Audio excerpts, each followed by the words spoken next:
Even as we navigate through an uncertain and troubled world, we have to deal with domestic issues. One of the delicate tasks of this government, of any government, is to update our laws and practices from time to time to reflect evolving social values and norms. For example, at last year's rally, I announced that we would allow nurses in our public hospitals to wear tudung with their uniforms if they wish to do so. It was a decision many years in the making. A generation ago, the move was difficult to imagine and would certainly have been extremely contentious. But we waited patiently for understanding and confidence to strengthen between our races and religions. And we finally moved only when we judged the time right, after preparing the ground and explaining carefully our reasons and the scope of the change we were making. I'm very glad this cautious move has gone well and Singaporeans have accepted it in the right spirit. But that is not the only sensitive issue we need to resolve. Another concerns the treatment of gay people in our society under the law. By and large, Singapore is a traditional society with conservative social values. We believe that marriage should be between a man and a woman. Children should be born and raised within such families. The traditional family should form the basic building block of our society. Most Singaporeans would like to keep our society like this, and this is the government's position too. We have upheld and reinforced the importance of families through many national policies, and we will continue to do so. However, like every human society, we also have gay people in our midst. They are our fellow Singaporeans. They are our colleagues, our friends, our family members. They too want to live their own lives, participate in our community, and contribute fully to Singapore. And we need to find the right way to reconcile and accommodate both the traditional mores of our society and the aspiration of gay Singaporeans to be respected and accepted. A major issue for gay Singaporeans is Section 377A of the Penal Code, which makes sex between men a criminal offense. It was originally introduced in the 1930s by the British colonial government. It reflected moral attitudes and social norms that prevailed back then. But over the decades, homosexuality has become better understood, scientifically and medically. In many societies, including Singapore, gay people have become more accepted for who they are instead of being shunned and stigmatized. Many countries that used to have laws against sex between men have since repealed them, and they include several Asian countries, but so far, not Singapore.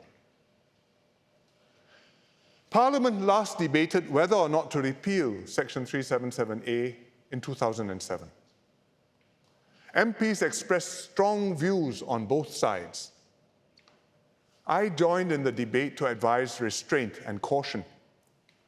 I acknowledge that what consenting adults do in private is their personal affair, and the government should not intervene.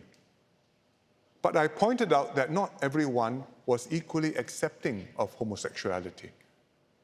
Quite a few had considerable reservations, particularly within certain religious groups, including the Muslims, the Catholics, and many Protestant denominations. The government decided then that we would leave 377A on our books, but not actively enforce it. We stopped short of repealing the law.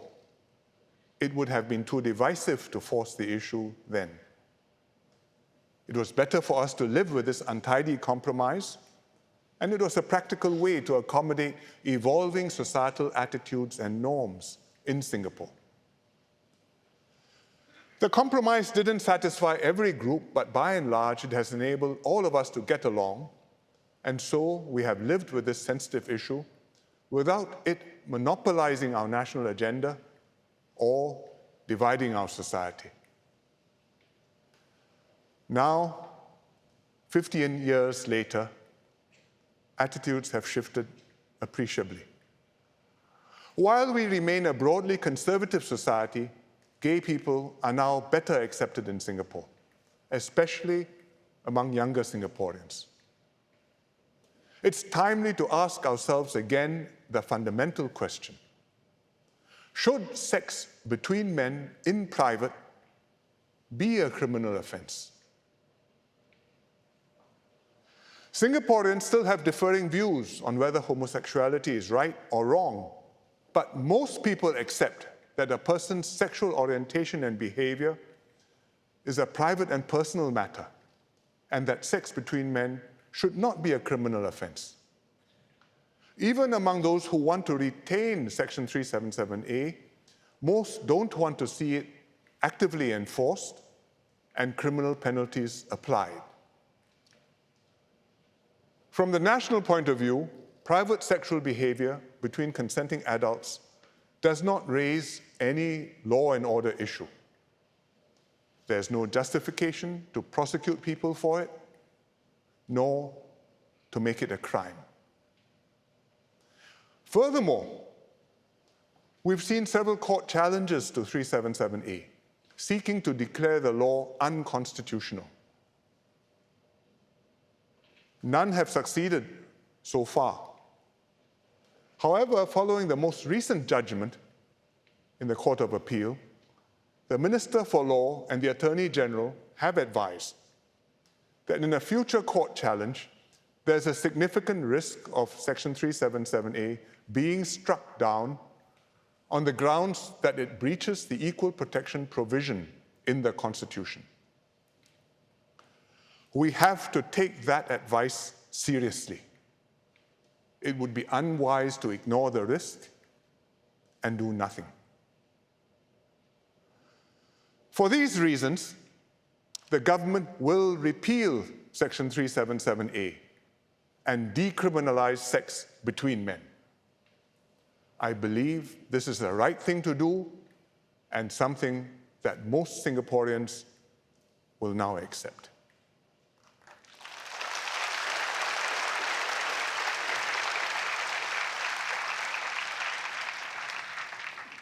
This will bring the law into line with current social mores and I hope provide some relief to gay Singaporeans.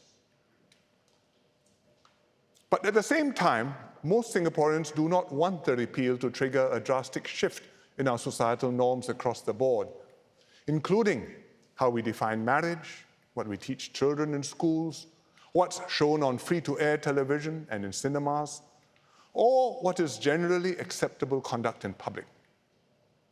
In our engagements and soundings over several months, this has come through very clearly.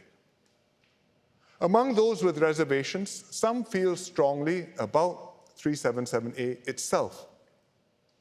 But for most, their main worry is what they feel Section 377A stands for and what they fear repealing it may quickly lead to. They also worry that this may encourage more aggressive and divisive activism on all sides. And this is not only the concern of those with religious objections, but is shared by many non-religious people. Even many Singaporeans who support repeal want to maintain our current family and social norms. The government understands these concerns. We too do not want the repeal to trigger wholesale changes in our society. We will maintain our current family-oriented approach and the prevailing norms and values of Singapore society. Hence, even as we repeal 377A, we will uphold and safeguard the institution of marriage.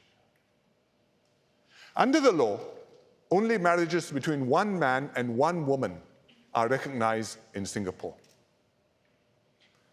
Many national policies rely upon this definition of marriage, including public housing, education, adoption rules, advertising standards, film classification. The government has no intention of changing the definition of marriage nor these policies. However, as the law stands, this definition of marriage can be challenged on constitutional grounds in the courts, just like Section 377A has been challenged. And this has indeed happened elsewhere. If one day such a challenge succeeds here, it could cause same-sex marriages to become recognized in Singapore. And this would happen not because Parliament passed any such law, but as the result of a court judgment. And then, even if the majority of MPs oppose same-sex marriage, Parliament may not be able simply to change the law to restore the status quo ante. Because to reverse the position, Parliament may have to amend the Constitution, and that would require a two-thirds majority. I do not think that for Singapore, the courts are the right forum to decide such issues. Judges interpret and apply the law. That's what they are trained and appointed to do. To interpret the law, what does the law say? To apply the law, how does it work in this instance? But judges and courts have neither the expertise nor the mandate to settle political questions or to rule on social norms and values. Because these are fundamentally not legal problems, but political issues. And this has been wisely acknowledged by our courts in their judgments dealing with such cases. But even so, those seeking change may still try to force the pace through litigation. Which is, in its nature, adversarial. It would highlight differences, inflame tensions, and polarize society. And I'm convinced this would be bad for Singapore. We will therefore protect the definition of marriage from being challenged constitutionally in the courts. The legal definition is contained in the Interpretation Act and the Women's Charter. We have to amend the Constitution to protect it, and we will do so. This will help us to repeal Section 377A in a controlled and carefully considered way. It will limit this change to what I believe most Singaporeans will accept, which is to decriminalize sexual relations between consenting men in private. But will also keep what I believe most Singaporeans still want, and that is to retain the basic family structure of marriage between a man and a woman within which we have and raise our children.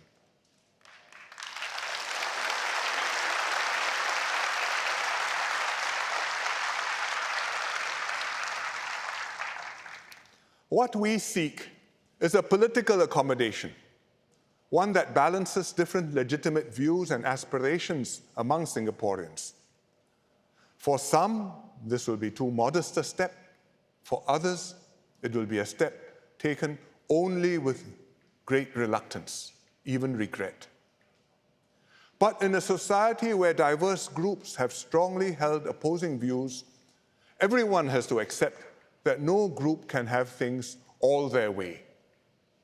If one side pushes too hard, the other side will push back even harder.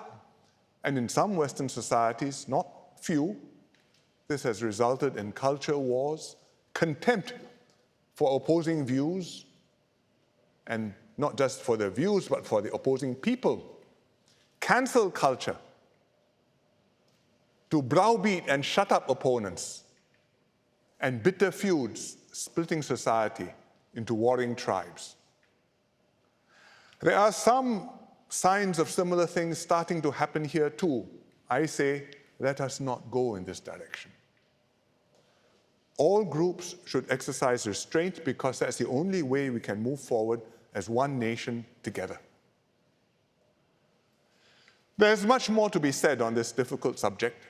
I'm sure what I've said tonight will set off further reactions and discussions. And we'll have a full debate when we bring the legislation to Parliament. But tonight, I wanted to set out our broad approach on this issue. We have a stable and generally harmonious society, and we will work hard to keep things like this. I hope the new balance will enable Singapore to remain a tolerant and inclusive society for many years to come.